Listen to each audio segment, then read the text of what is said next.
সাল্লাল্লাহু আলাইহি ওয়াসাল্লাম কোরআনের দাওয়াত শুরু করলেন যখন, ও বন্ধু খুব খেয়াল করেন, এখন আবু জেহেলের সহ্য হলো না।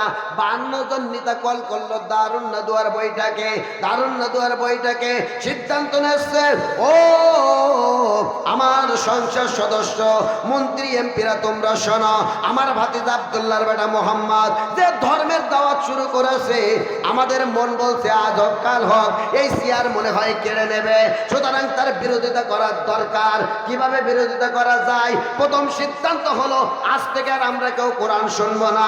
আল্লাহ পাক আবু জেহেলের এই দারুন নাদুয়ার বইটাকে সিদ্ধান্ত ওখানেই সীমাবদ্ধ রাখলো না। আল্লাহ পাক জানিয়ে দিল কিয়ামত পর্যন্ত আবু জেহেলের উত্তরসূরি হবে যারা, কোরআনের ময়দানে বাধা সৃষ্টি করবে তারা। কোরআন শরীফের 41 নম্বর সূরা, সূরার নাম হামিম সেজদা, 26 নম্বর আয়াত আল্লাহ পাক বলেন, ওয়াকালাল্লাযীনা কাফারু লা তাসমাউ লিহাযাল কুরআন।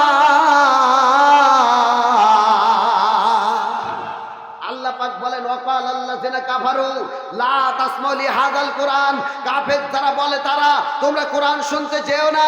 অলগাউ ফি লাআল্লাকুম তাগলিবুনের তাফসীরে দেখলাম যদি যাও, আলোচনা যদি তোমাদের সামাজিক জীবন, পারিবারিক জীবন, অর্থনৈতিক জীবনের বিপক্ষে চলে যায়, হট্টগোল করো, গন্ডগোল করো, মারামারি করো, কোরআনের মাহফিলে 144 ধারা জারি করো, আয়াত প্রমাণ করে কোরআনের মাহফিলে 144 ধারা জারি করে যারা, আল্লাহর কোরআন অনুযায়ী কাফের তারা কোনো সন্দেহ নাই। 5 তারিখের আগে কোরআনের মাহফিলে বাধা ছিল কি ছিল না? আওয়াজ দিয়ে বলেন মুসলমানের মতো ছিল কি ছিল না? নেতার নাম যদি পোস্টারে ছোট হয় কোরআনের মাহফিলে বাধা, নেতার নাম যদি এক সাইডে পড়ে যায় কোরআনের মাহফিলে বাধা, নেতার নাম যদি একটু নিচে হয় বক্তার নিচে কোরআনের মাহফিলে বাধা। কথা বলেন ঠিক না বেঠিক? দলের ভিতরে দ্বন্দ্ব থাকার কারণে উমুক কেন নেতা হলো এজন্য কোরআনের মাহফিলে বাধা।